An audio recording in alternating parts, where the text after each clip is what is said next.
స్తోత్రం. దేవుని యొక్క పరిశుద్ధ నామంలో ప్రభువునందు ప్రియ సహోదరి సహోదరులందరికీ నా వందనములు తెలియజేస్తున్నాను. ప్రభు అయిన క్రీస్తును ప్రత్యేకించి దేవుని ప్రియకుమారుడైన క్రీస్తులో ఉన్న నిత్య జీవమును గూర్చి మనము స్పష్టంగా తెలుసుకోవాలి.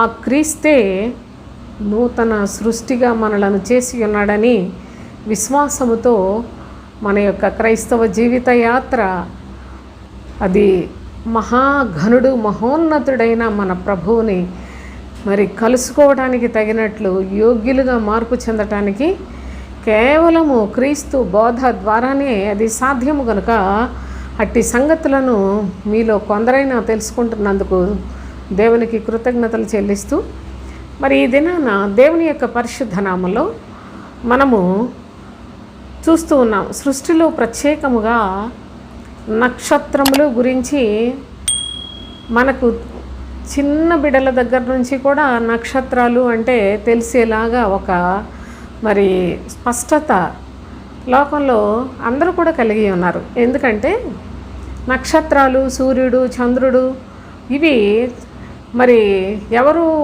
ప్రత్యేకంగా పరిచయం చేసుకోక్కర్లేదు. అలాగే ఆత్మీయ జీవితంలో కూడా నక్షత్రములు అనేది చాలా ప్రాధాన్యతతో కూడిన సంగతులు పరిశుద్ధుడైన ప్రభు లేఖనాల్లో వ్రాసిపెట్టాడు. ఈ నక్షత్రములు అంటే అసలు నీతి మార్గమును అనుసరించి నడుచుకున్నట్లు ఎవరు అనేకులను త్రిప్పుదురో వారు ఆకాశమందలి నక్షత్రముల వలె ప్రకాశిస్తారు అని ప్రవక్త అయిన దానియేలు ద్వారా ప్రభు అయిన తండ్రి జ్ఞాపకం చేశాడు. ఈ యొక్క నక్షత్రములు అనేవి ఎంత చక్కని పోల్చాడో చూసారా ప్రభు. చూడండి, చదువుకుందాం. దానియేలు గ్రంథం 12వ అధ్యాయం 3వ వచనం. బుద్ధిమంతులైతే ఆకాశ మండలములోని జ్యోతులను పోలిన వారై ప్రకాశించెదరు.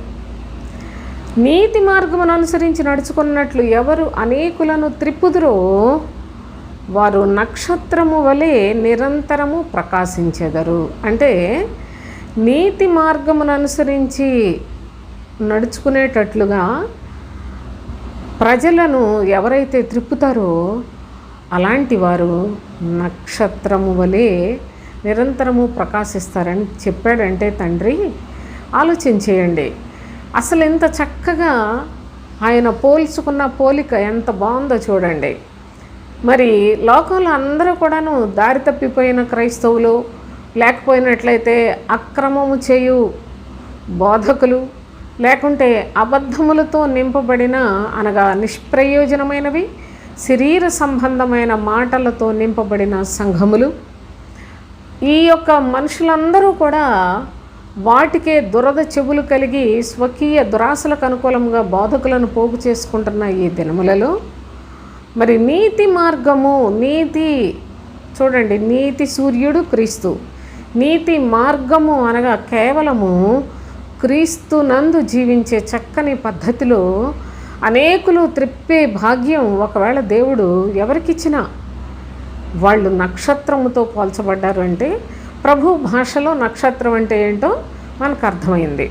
అయితే ఈ నక్షత్రాలు లెక్కించలేనన్నీ ఉన్నాయి కదా. ఈ ప్రక్కనే నక్షత్రాలు ప్రక్కనే మరి అపవాది కూడా నేను ఒక నక్షత్రంలాగా జనాలను మోసం చేయాలి అని వాడి ప్రయత్నం వాడు చేస్తూనే ఉన్నాడు. అయితే వాడిని సృష్టించింది కూడా ప్రభువే. చూడండి, చదువుకుందాం. చూడండి, ఆమోసు గ్రంథం 5వ అధ్యాయం 7వ వచనం చదువుదాం. న్యాయమును అన్యాయమునకు మార్చి, చూడండి, న్యాయమును అన్యాయమునకు మార్చి నీతిని నేలను పడవేయువారలారా అన్నాడు. న్యాయమును అన్యాయమునకు మార్చి నీతిని నేలను పడవేయువారలారా ఆయన సప్త ఋషి నక్షత్రములను మృగశీర్ష నక్షత్రమును సృష్టించిన వాడు అని చెప్పాడు. కనుక సప్త ఋషి నక్షత్రములను మృగశీర్ష నక్షత్రాన్ని కూడా సృష్టించింది మన ప్రభు అయిన తండ్రి. కనుక నక్షత్రం అనగానే అన్ని మంచి నక్షత్రాలని కూడా మీరు పొరబడకూడదు. ప్రత్యేకంగా ఈ సందర్భంగా ఈ విషయాన్ని మనం స్పష్టంగా లేఖనాల్లో చూస్తూ ఉన్నాం. ఈ యొక్క వీడియోలో నక్షత్రములు, అపవాది వాడు కూడా నక్షత్రము వలె ఏ విధముగా వాడి యొక్క మరి మోసాన్ని కొనసాగించడానికి ఈ యొక్క లేఖనములలో చాలా రహస్యముగా వ్రాయబడి, చాలా దేవుని యొక్క భయభక్తులు కలిగి దేవుని కొరకే జీవించే పిల్లలకు గ్రహింపు కలుగునట్లుగా ఎంత మరి గూఢమైన సంగతులుగా ఉన్నాయో కూడా మనం లేఖనాల్లో గమనిద్దాం. చూడండి, ప్రభు సన్నిధిలో న్యాయాన్ని అన్యాయానికి మార్చేస్తున్నారట, నీతిని నేలను పడవేస్తున్నారట. అలాంటి ప్రజలకు చెప్తున్నాడు ప్రభు, నేను సప్తఋషి నక్షత్రములను, మృగశీర్ష నక్షత్రమును సృష్టించాను అని చెప్తున్నాడు. కనుక సప్తఋషి నక్షత్రములు అనేది నేను పూర్వం వీడియో కూడా చేశాను సోదరులారా. ఈ మృగశీర్ష నక్షత్రం గురించి మీరు చాలా తేటగా గ్రహించాలి. ఈ కడవరి దినాల్లో ఇది మన క్రైస్తవ జీవితానికి స్పష్టంగా తెలియకపోయినట్లయితే ఏది నిజంగా నక్షత్రమో, ఏది సాతానుకు సంబంధించిన ఉపమానము, సాతానుకు సంబంధించిన రూపకముగా కూడా ప్రభువు రాశాడో ఈ అనుభవాన్ని మనం లేఖనాల్లోనే నేర్చుకుందాం. యోబు గ్రంథంలో 9వ అధ్యాయం 9వ వచనం, ఆయన స్వాతి, మృగశీర్షము, కృత్తిక అనువాటిని దక్షిణ నక్షత్ర రాసులను చేసినవాడు.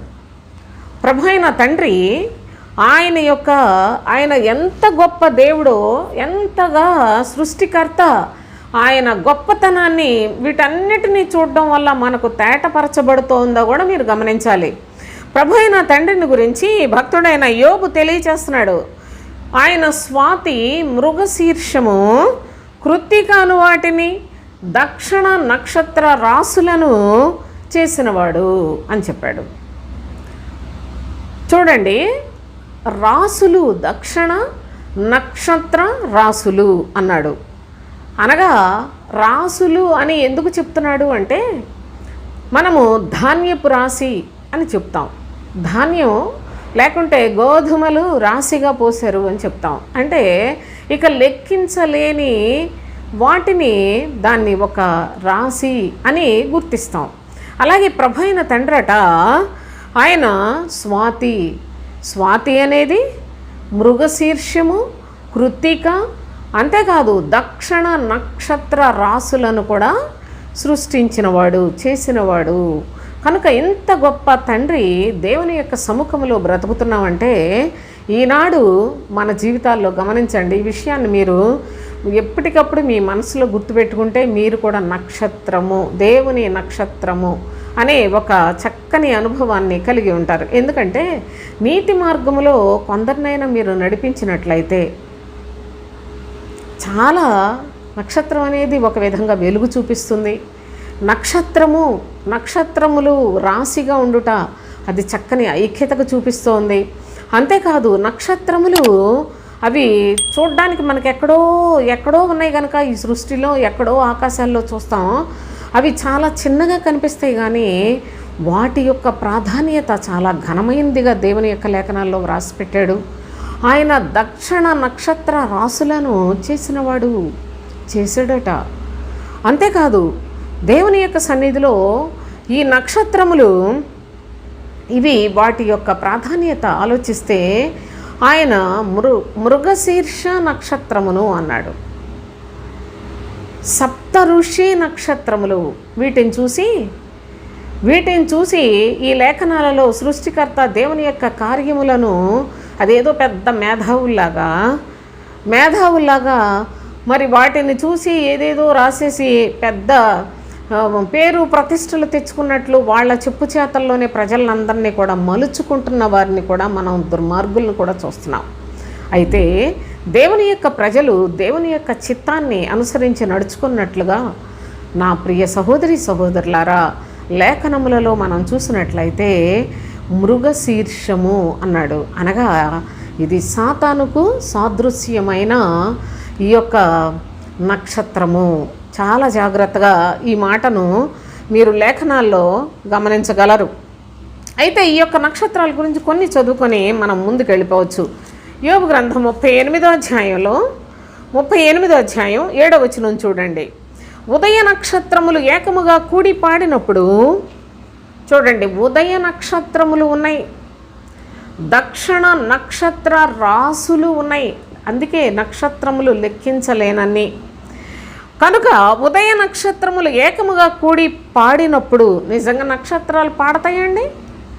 ఎప్పుడన్నా వాటిని మరి పాడుచున్న నక్షత్రాలు మీరు చూసారా? కానీ ఎంత విచిత్రమో చూడండి. ప్రభు అయిన దేవుడే, సృష్టికర్త అయిన తండ్రి తన సేవకుడైన యోబుతో మాట్లాడుతూ అంటూ ఉన్నాడు, ఉదయ నక్షత్రములు ఏకముగా కూడి పాడినప్పుడు అన్నాడు. ఈ యొక్క ఉదయ నక్షత్రములు కూడా ఉన్నాయి. ఏంటి నక్షత్రాల్లో ఎన్ని విధాలుగా ఉన్నాయో మీరు చూడాలి.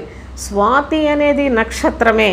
అదంతా ఈ స్వాతి అనే నక్షత్రం యొక్క పరిస్థితి చూసినట్లయితే అది ఒక ఇండిపెండెంట్గా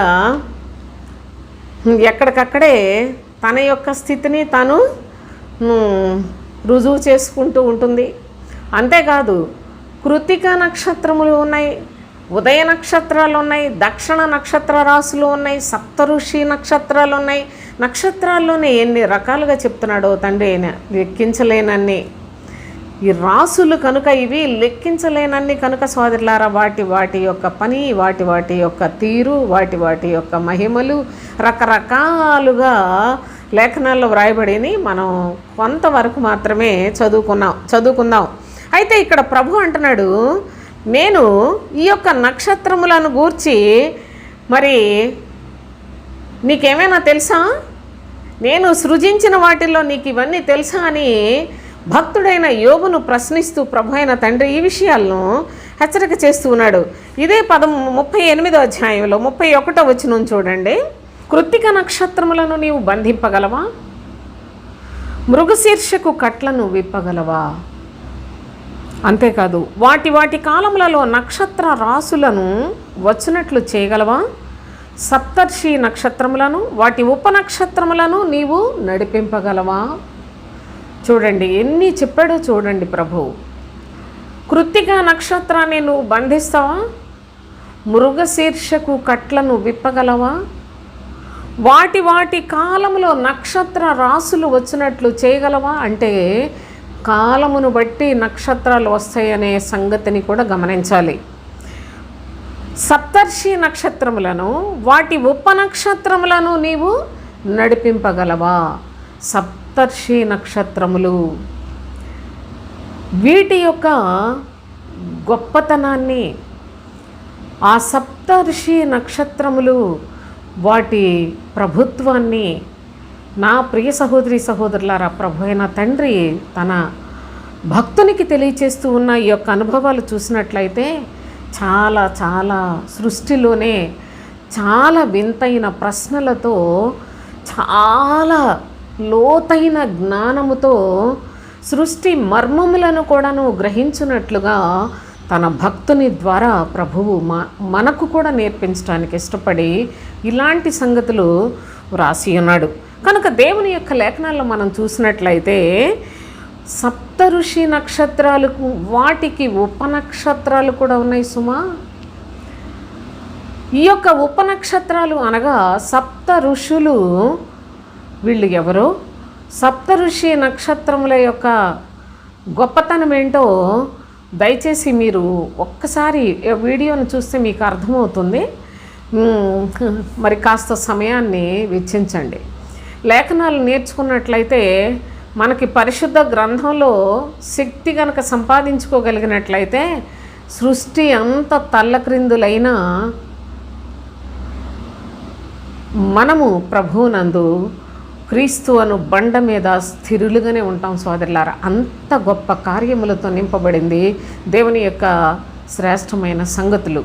కనుక మీరు చూడండి, సప్తఋషి నక్షత్రములు వాటి ఉపనక్షత్రములు అన్నాడు.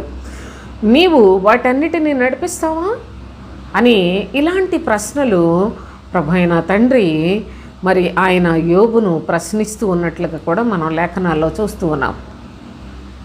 అయితే సప్తఋషి నక్షత్రాల గురించి ఇప్పుడు నేను చెప్పటం లేదు. కేవలము మృగశీర్ష నక్షత్రము, అది కట్లుతో కట్టబడి ఉన్నది. ప్రభు అంటున్నాడు, దాని కట్లను నీవు విప్పగలవా అన్నాడు. దాని కట్లను నీవు విప్పగలవా అని. ఎంతగా నీవు చేయలేవు ఆ పని. ఏ నరుడు కాదు కదా, ఏ భక్తుడు భూమి మీద ఎవ్వరు కూడా చేయలేని పనులు సృష్టికర్త ఆయన యొక్క ఆశ్చర్య క్రియలు, అద్భుత క్రియలు, మహోన్నతమైన క్రియలు ఎంత శ్రేష్టమైనవో కూడా తన సేవకుల ద్వారా లోకములో బయలుపరుస్తూ ఉన్నాడు. దేవుని యొక్క సేవకులకు ప్రత్యక్షపరచుట అనేది అది కూడా మనకు గొప్ప భాగ్యమే. ఈ సంగతులు దేవుడు ఎవరికి పెడితే వారికే. చూడండి, మిగతా ఏ గ్రంథాల్లో కూడా మీకు ఈ సంగతులు దొరకవు. పరిశుద్ధ గ్రంథంలో ఏ భక్తులు వ్రాసింది, ఎంతోమంది ప్రవక్తలు వ్రాసిన గ్రంథం, వేటిల్లో కూడా ఇలాంటి సంగతులను ఒకళ్ళు వ్రాసినవి మరొకళ్ళు రాయాల. కానీ యోబుకు ప్రభువు చాలా చాలా తన ప్రత్యక్షతను ఆయన బయలుపరిచినట్లుగా కూడా ఈ సందర్భంగా ఈ యొక్క భాగంలో మనం గమనిస్తూ ఉన్నాం. అయితే ఈ మృగశీర్ష నక్షత్రము అది కట్లతో కట్టిపడేశాడట. అయితే అదేంటి అనేది కూడా మనం చూద్దాం. చూడండి, యెషయా గ్రంథంలో ప్రవక్త అయిన యెషయా ద్వారా ప్రభు అయిన తండ్రి చెప్పిన మాట, 14వ అధ్యాయం, యెషయా గ్రంథం 14వ అధ్యాయంలో ప్రభు అయిన తండ్రి ఈ యొక్క మృగశీర్ష నక్షత్రం యొక్క దాని సంగతులను మనకు తెలియచేస్తూ, చూడండి 12వ వచనం నుంచి చదువుదాం. 14వ అధ్యాయం 12వ వచనం. తేజో నక్షత్రమా, వేకువ చుక్క, నీవెట్లు ఆకాశము నుండి పడితివి? జనములను పడగొట్టిన నీవు నేల మట్టము వరకు ఎట్లు నరకబడితివి? ఏమంటున్నాడు? తేజో నక్షత్రమా, వేకువ చుక్క, నీవెట్లు ఆకాశము నుండి పడితివి? ఎక్కడుంది ఈ నక్షత్రం? నక్షత్రాలన్నీ ఆకాశంలోనే కదా ఉంటాయి. కానీ ఈ యొక్క నక్షత్రము ఆకాశము నుండి పడిపోయిందట. ఆకాశము నుండి నీవెట్లు ఎలా పడ్డావు? జనములను పడగొట్టావు. జనములను పడగొట్టడంలో ఎంత నేర్పరివి నీవు! అయ్యో, నీవు కూడా పడగొట్టబడ్డావా అంటూ వ్రాయబడిన ఈ ప్రవచన వాక్యాలను మీరు చూసినట్లయితే,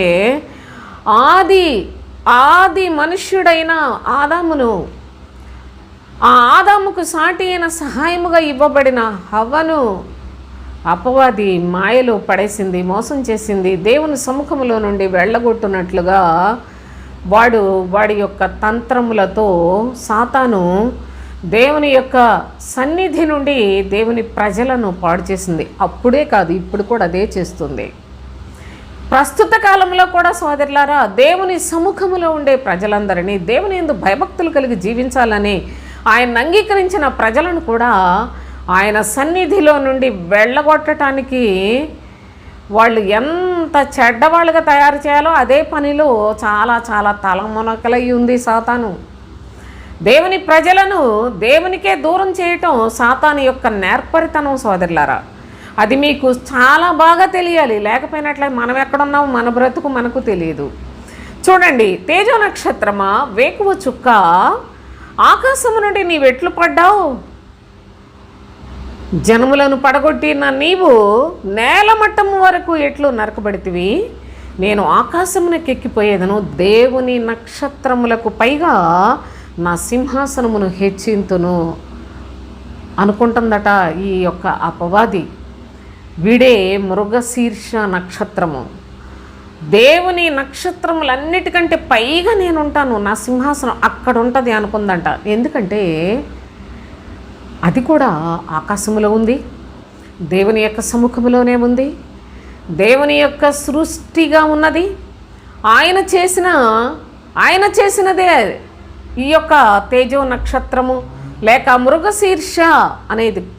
అయితే ఆయన చేసినప్పటికీ ఆయనకు లోబడి ఉండే రకం కాదు. ఆయన మీద తిరుగుబాటు చేసే రకం.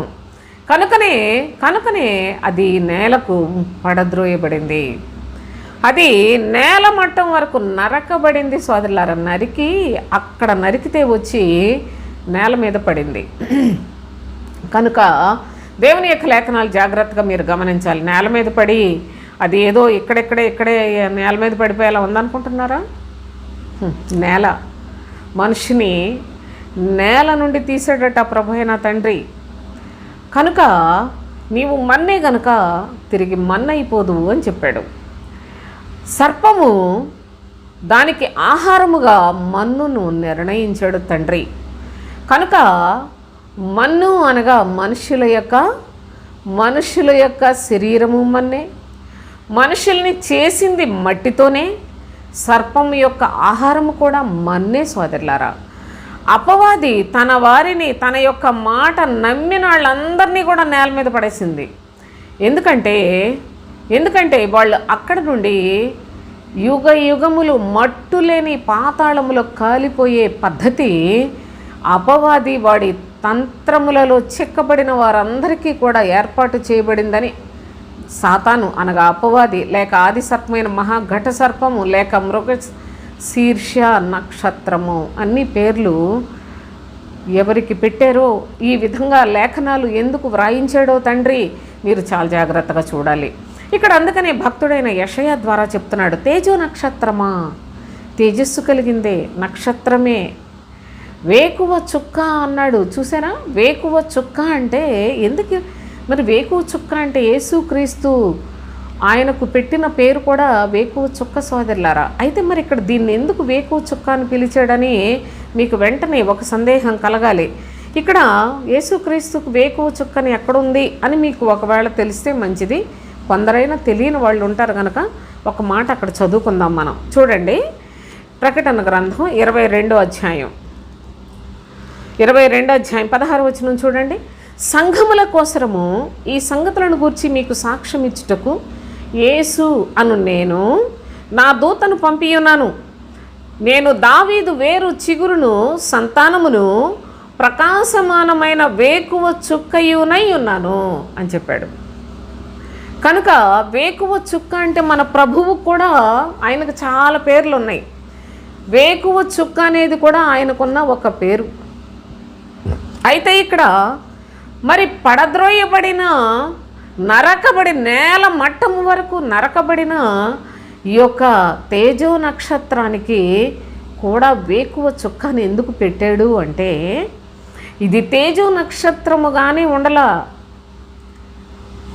శరీరధారిగా దేవుని కుమారుడైన యేసుక్రీస్తు లోకంలోనికి వచ్చిన తరువాత ఆయన యేసుక్రీస్తుగా, యేసు అను రక్షకుడు, క్రీస్తు అభిషిక్తుడుగా లోకములో మాదిరి చూపించి, సర్వ మానవాళి నడుచుకునవలసిన విధానాన్ని చూపించి, తన యందు విశ్వాసం ఉంచిన వారందరికీ ప్రాణ రక్షణ కలుగునట్లుగా ఆయన తన ప్రాణమును ధారపోసెను.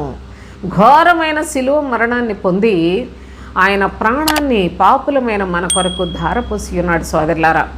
ఎప్పుడైతే ఆయన సమస్తాన్ని జయించిన వాడుగా,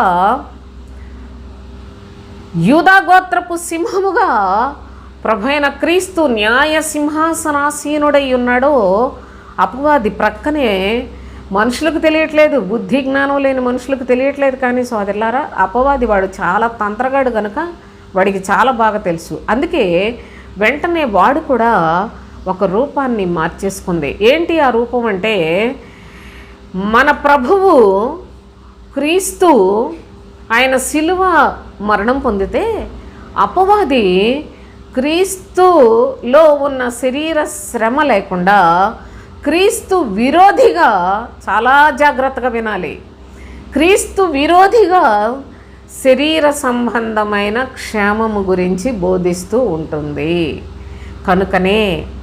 కనుకనే తేజో నక్షత్రమా, వేకువ చుక్క అని, ఇది పడద్రోయబడిన వేకువ చుక్క, ఇది నేల మట్టుకు నరకబడిన వేకువ చుక్క. జాగ్రత్తగా చూడండి. ప్రభువు పేరు పెట్టుకొని లోకంలోనికి ఆయన యేసుగా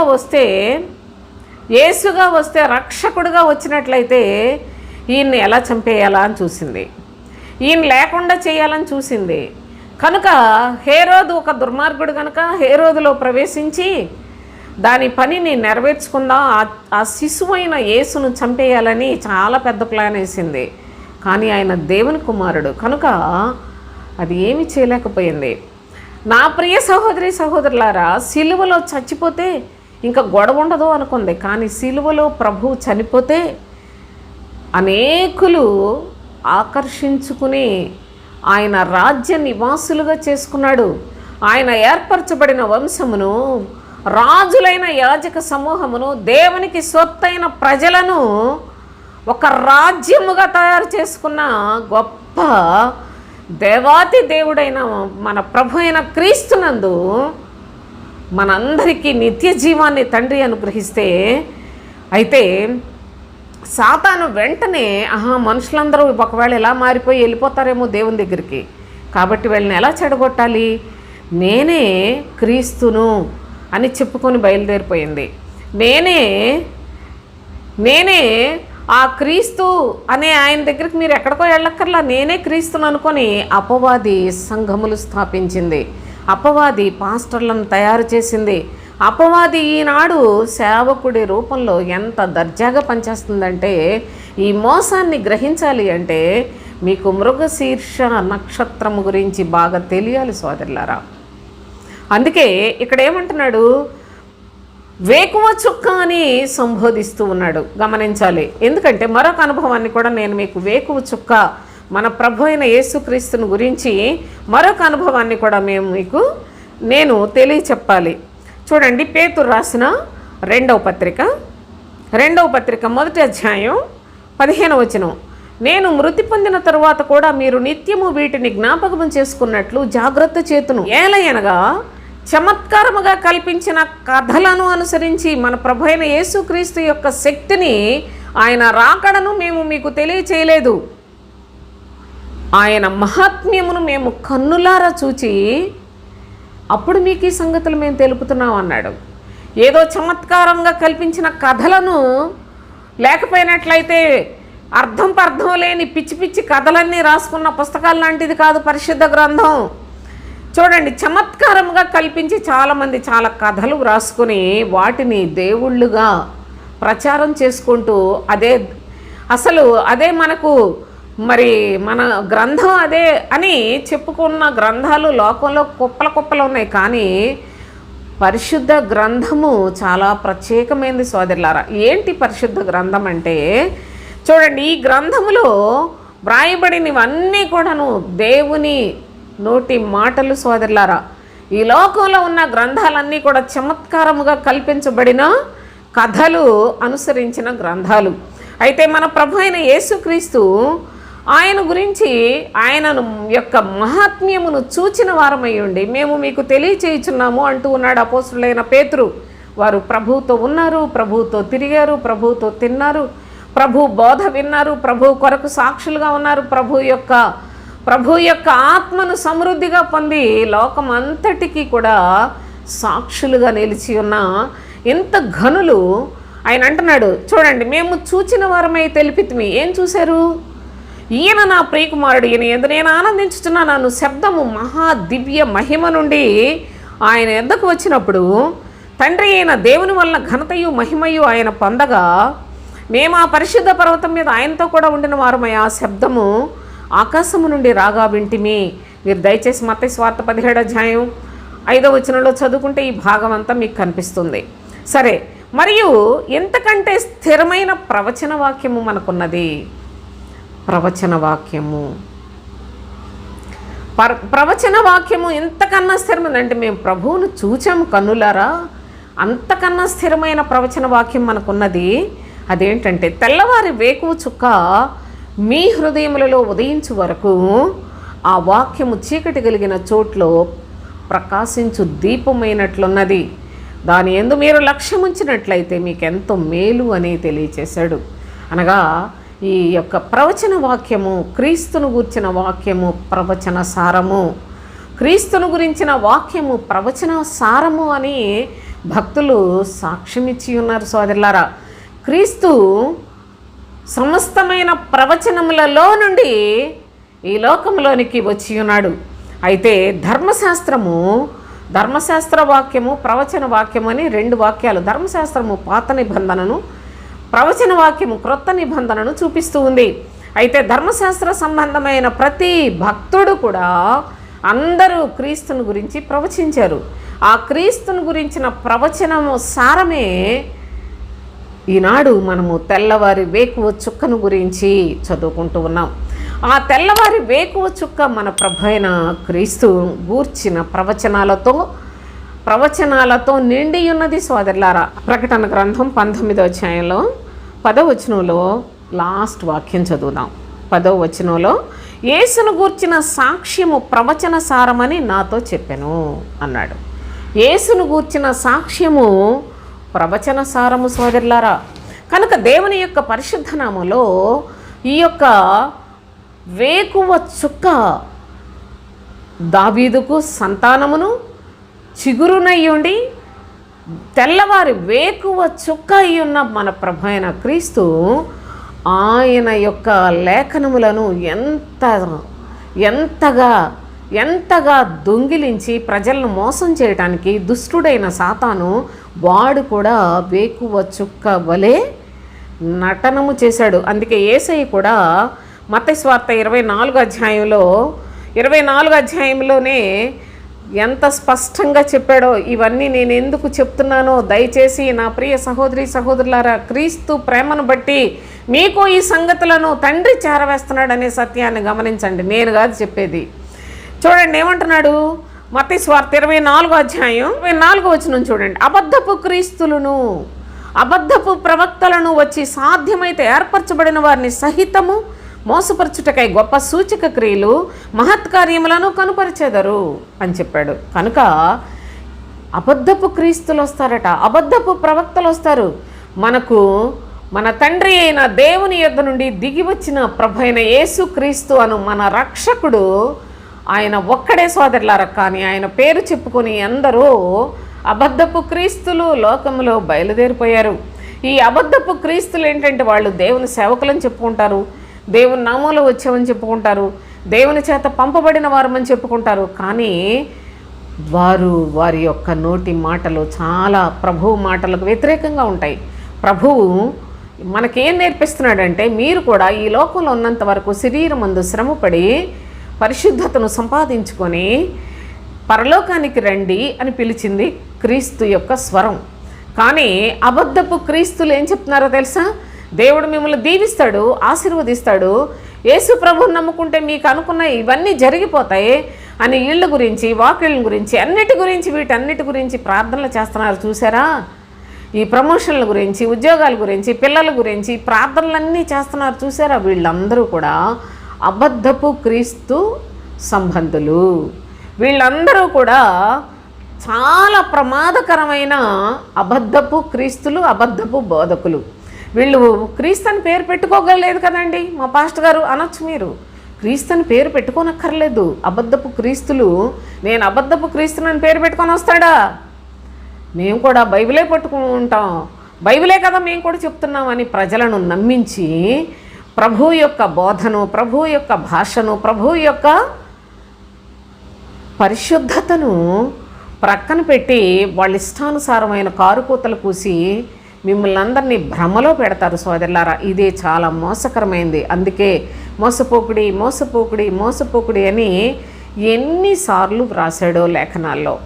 కనుక దేవుని యొక్క పరిశుద్ధ గ్రంథంలో మీరు చూసినట్లయితే వీడు సామాన్యుడు కాడు.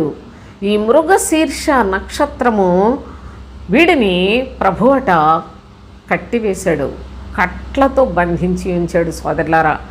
అయినా కట్లతో బంధిస్తే వాడు లోకంలో మనుషులందరినీ ఎంత సునాయాసంగా మోసం చేస్తున్నాడో చూడండి. వాడిని విప్పితే వాడు ఎలా ఉంటాడో కూడా ఒకసారి ఊహించండి. కనుక దేవుని యొక్క పరిశుద్ధ గ్రంథంలో ఈ విధముగా చెప్తున్నాడు. చూడండి, యెషయా గ్రంథం 54వ అధ్యాయం, యెషయా గ్రంథం 54వ అధ్యాయం 16వ వచనం. ఆలకించుము, నిప్పులూది తన వృత్తికి తగినట్లుగా పనిముట్టు చేయు కమ్మరిని సృజించిన వాడను నేనే. కమ్మరిని సృజించిన వాడను నేనే. నాశనము చేయుటకై పాడు చేయువానిని సృజించిన వాడను నేనే.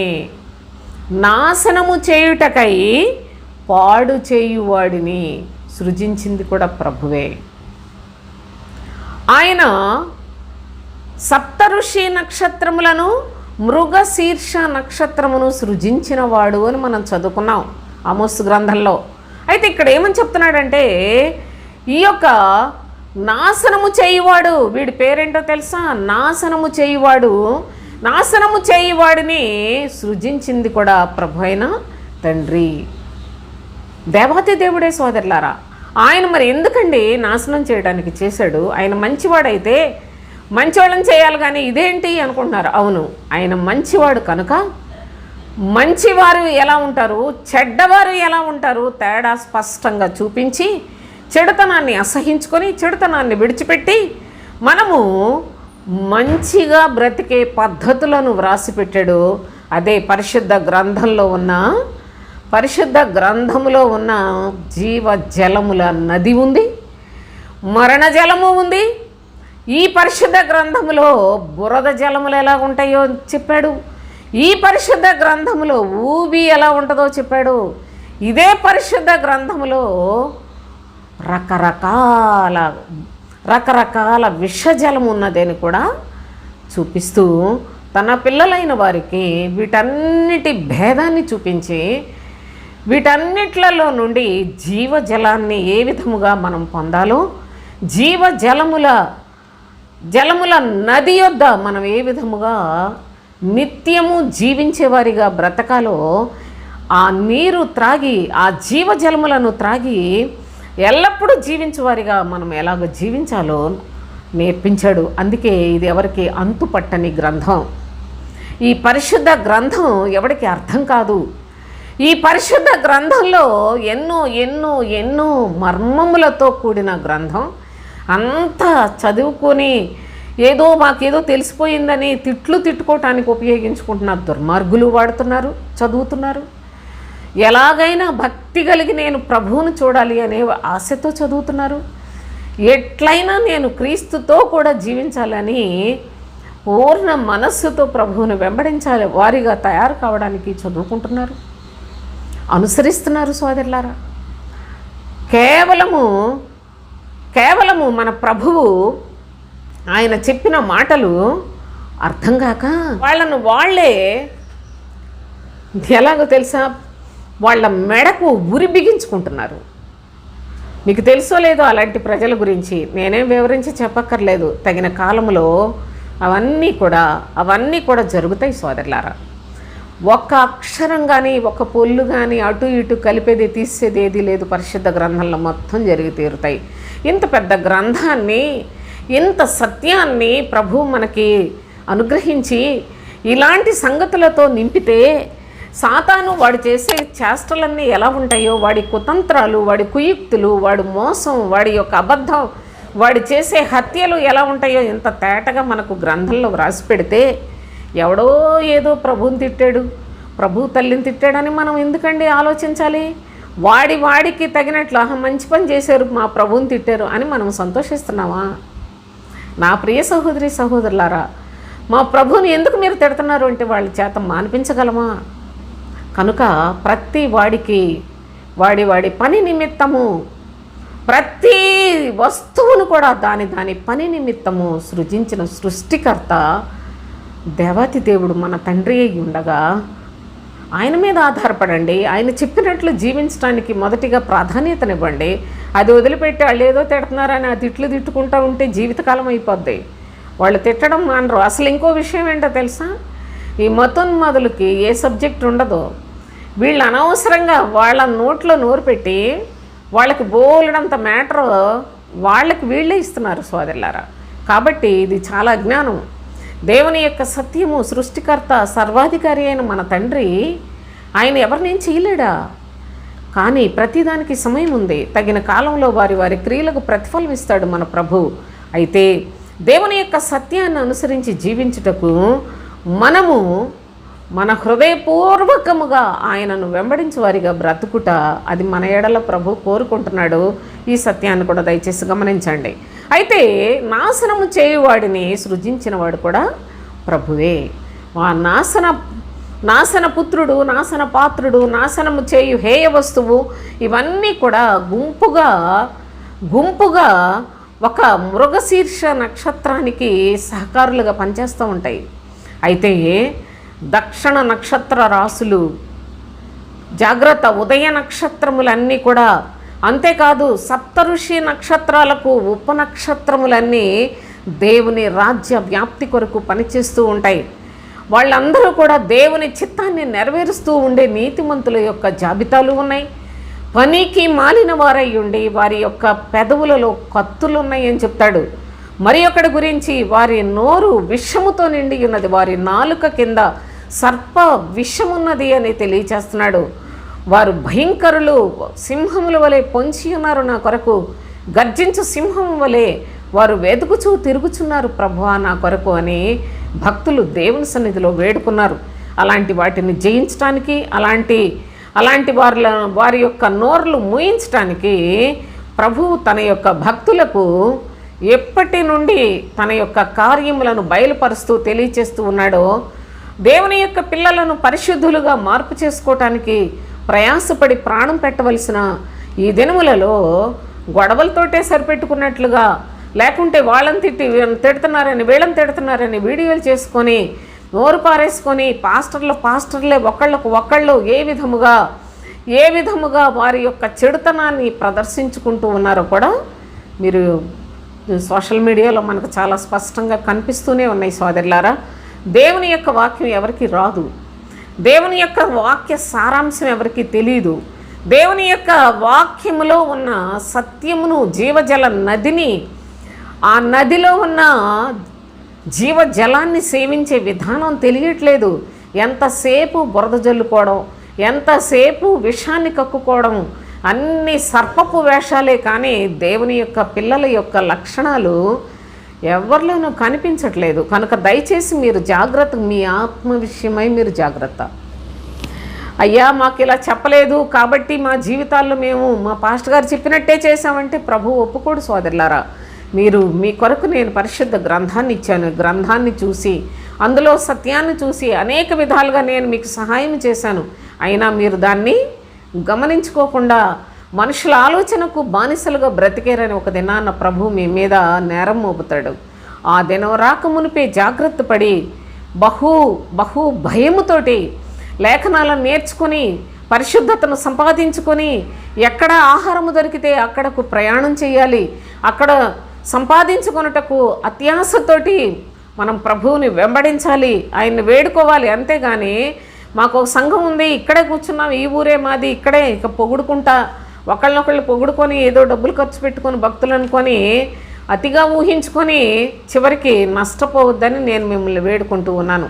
అయితే మృగశీర్ష నక్షత్రము ఇది పడద్రోయబడిన అనుభవాన్ని కూడా లేఖనాల్లో మనం చూస్తున్నాం.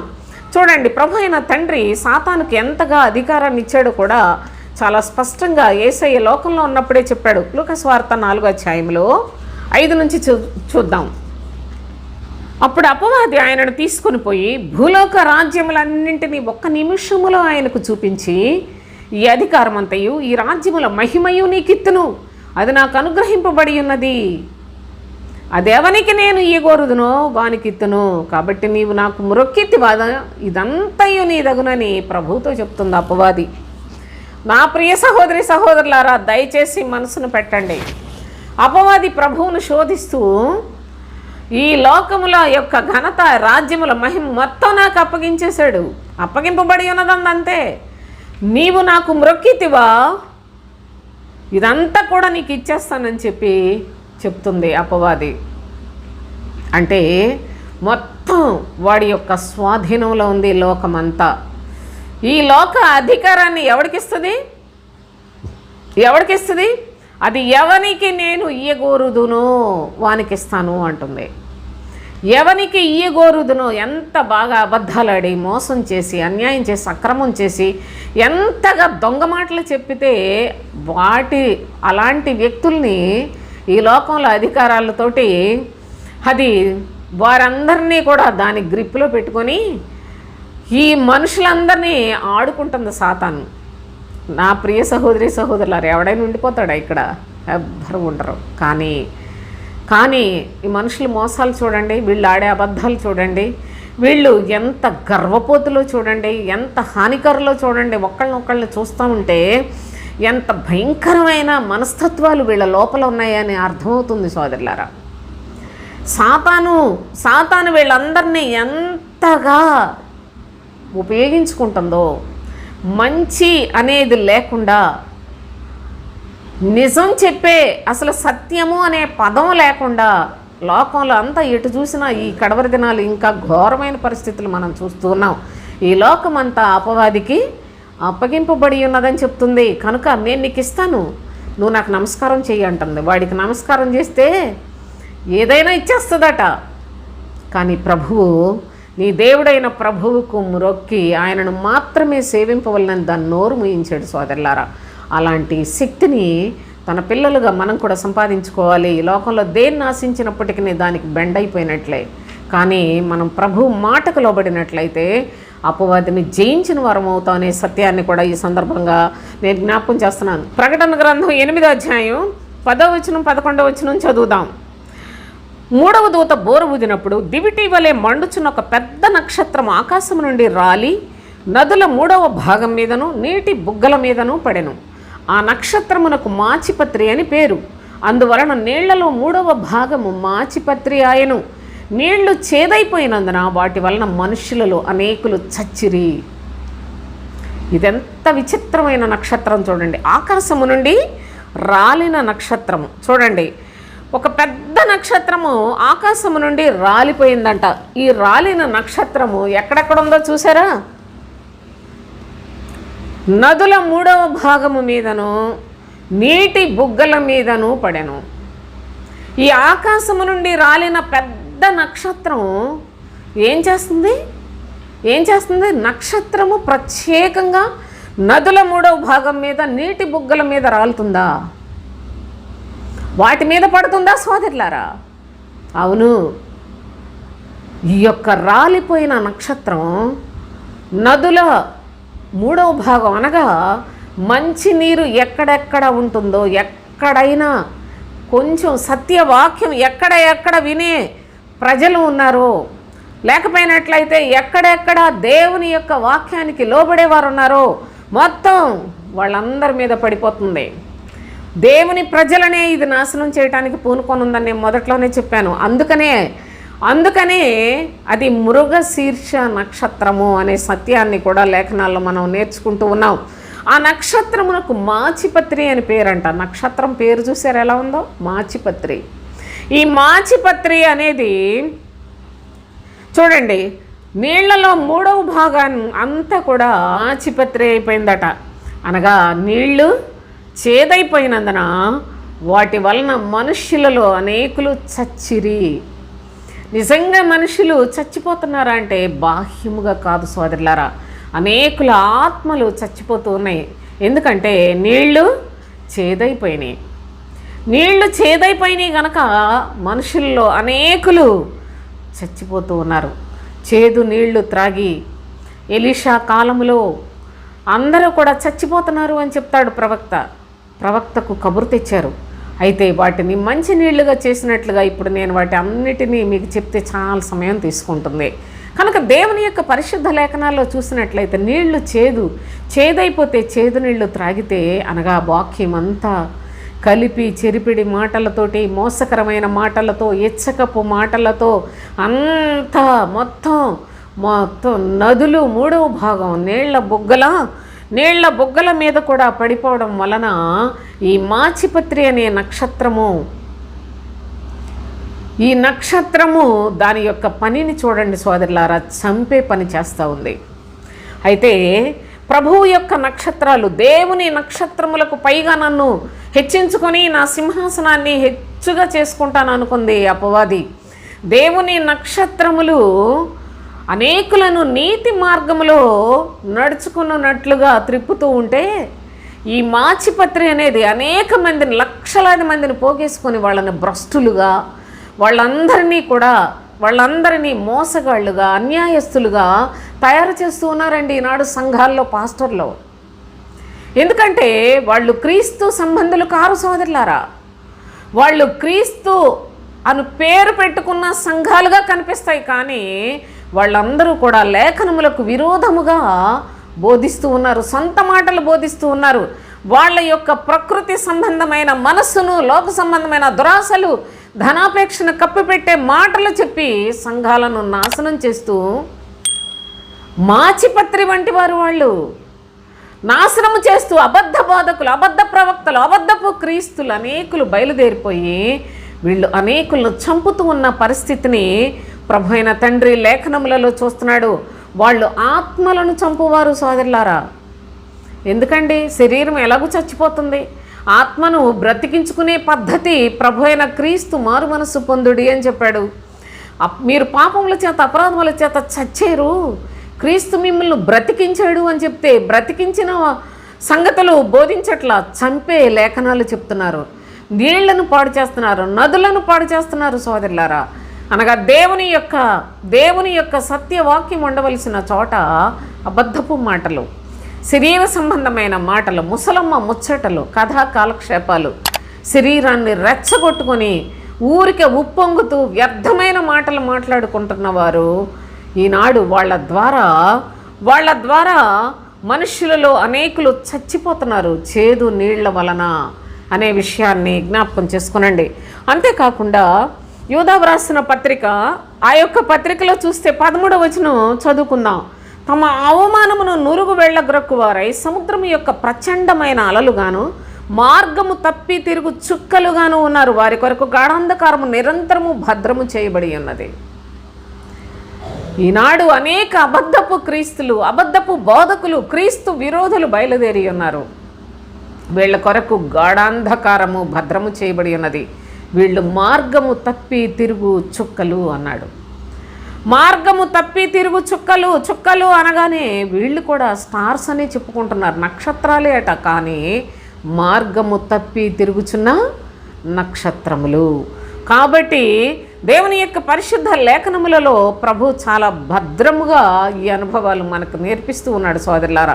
మార్గము తప్పి తిరుగు చుక్కలుగా ఉన్నారు, వారి కొరకు గాఢాంధకారము నిరంతరము భద్రము చేయబడి ఉన్నది అని భక్తుడు తెలియచేస్తూ ఉన్నాడు. ప్రకటన 28 నుండి ఒకసారి చూడండి, 8వ వచనం నుంచి. భూమి నలుదిశల యందుండు జనములను లెక్కకు సముద్రపు ఇసుక వలె ఉన్న గోగు మాగోగను వారిని మోసపరిచి వారిని యుద్ధమునకు పోగు చేయుటకై వాడు బయలుదేరును. వారు భూమి అందంతటా వ్యాపించి పరిశుద్ధుల శిబిరమును, ప్రియమైన పట్టణమును ముట్టడి వేయగా పరలోకములో నుండి అగ్ని దిగివచ్చి వారిని దహించెను. వారిని మోసపరిచిన అపవాది అగ్ని గంధకములు గల గుండములో పడవేయబడెను. అచ్చట క్రూర మృగమును అబద్ధ ప్రవక్త అయి ఉన్నారు. వారు యుగయుగములు రాత్రింబగళ్ళు బాధింపబడుదురు అని తెలియచేస్తూ ఉన్నాడు. దయచేసి మీరు లేఖనాలు చూడండి. ఈ అబద్ధికులు, ఈ అబద్ధపు మాటలు చెప్పేవాళ్ళు, ఈ మాచిపత్రి అనే నక్షత్రము, దానికి సంబంధించిన మనుషులు, అదే మృగశీర్ష నక్షత్రము అని ప్రవక్తల ద్వారా ప్రభు తెలియచేశాడు. దాన్ని కట్లు కట్టేసి ఉంచిన వాడు పనిని ఎంత విజృంభించి భూలోకంలో చేస్తున్నాడు చూడండి. ఈనాడు మనుషులు మన కన్నులకు ప్రపంచ జనాభాని కనిపిస్తున్నారు. ఈ ప్రపంచ జనాభా అంతటినీ చూసుకున్న ఎంతమంది దేవుని యొక్క భయభక్తులు కలిగి ఉండి సృష్టికర్తకు అనుకూలముగా దేవుని యొక్క నీతిని నెరవేర్చువారిగా బ్రతుకుతూ ఎందరూ వాళ్ళ ఆత్మల కొరకు ఆలోచన చేయుచున్న మనుషులు ఉన్నారు. ప్రపంచవ్యాప్తంగా మీరు పరిశీలన చేసినప్పటికీ శేషమే మిగులుతుంది సోదరులారా. అంత ప్రమాదకరమైన వ్యవస్థలతో మానవ జీవితం మరి ఎంత మోసములో చిక్కబడిపోయి ఉన్నదో. ప్రతి చోట ఈ దేశం ఆ దేశం లేదు, ఈ మనుషులు ఆ మనుషులు లేదు, నలుపు తెలుపు లేదు, కులం మతం లేదు, మొత్తం సర్వలోకంలో మనుషులందరూ కూడా ఎవరు సరదాలు సుఖాల కొరకు, పాపాల కొరకు, పాప భోగాల కొరకు, శరీరం బట్టలు ఉంటనే లేవో కూడా చూసుకొని దౌర్భాగ్యం, ఒక్క వావి వరుసలు లేని మనుషుల యొక్క దౌర్భాగ్యపు స్థితి. ఎక్కడ చూసినా ఎవరికి దేవుని యొక్క భయం లేదు. ఎటు చూసినప్పటికీ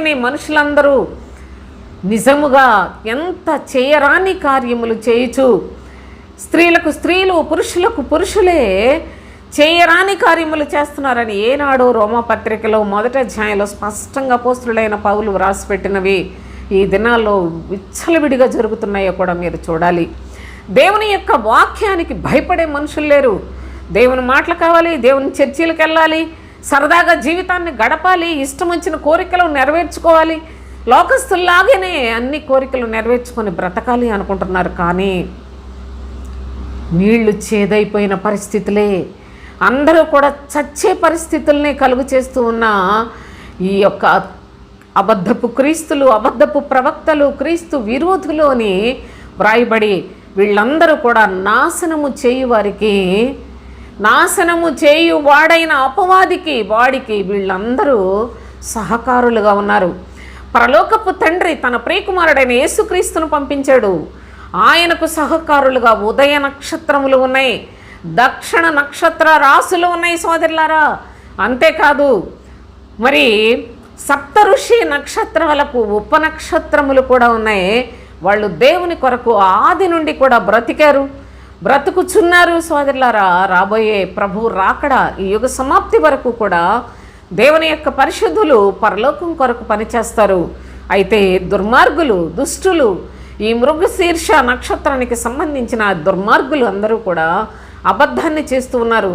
అపవాది ఆదిలో వాడు సర్ప రూపములో ఉండి ఏదైనా వనములో నుండి ఆదాము హవ్వలను వెళ్ళగొట్టినప్పటి నుంచి వాడు ఎన్ని రూపాలు మార్చుకుంటూ ఈనాడు వాడి యొక్క రూపాన్ని ఏ విధముగా సర్వజనుల్ని దేవుని నామములో, యేసు నామములోనే అందరినీ మోసం చేస్తూ ఉన్నాడో నేను మీకు లేఖనాలు చూపించి చెప్తున్నాను. ఏ ఒక్క మాట కూడా నా సొంతది చెప్పలేదు. ఎవరు మీకు సోషల్ మీడియాలో, యూట్యూబ్లో ఎంతమంది ఎన్ని వాక్యాలు పెట్టినా ఏదో ఒకటి పోలికలతోటి, లేకపోతే లోక సంబంధమైన కథలతోటి కాలక్షేపంలాగా చెప్పుకుంటూ వెళ్ళిపోతున్నారు సోదరులారా. ఏదో నేను మంచిదన్నాను నేను చెప్పట్లేదు. ప్రతి మాటకు మీకు వాక్యాన్ని చూపించి చెప్తున్నాను. నేను వాక్యం లేకుండా వీడియో చేయగలను, కానీ నేను చూపించకుండా, కానీ చూపిస్తే అది మీకు కూడా రూఢిగా లేఖనాలు నేర్చుకోవడానికి వీలు కలుగుతుంది కనుక స్పష్టంగా నేను చూపిస్తున్నాను. కనుక ఈ విషయాన్ని మనసును పెట్టండి. మరి దేవుని యొక్క పరిశుద్ధ గ్రంథంలో ప్రభువే చెప్తున్నాడు.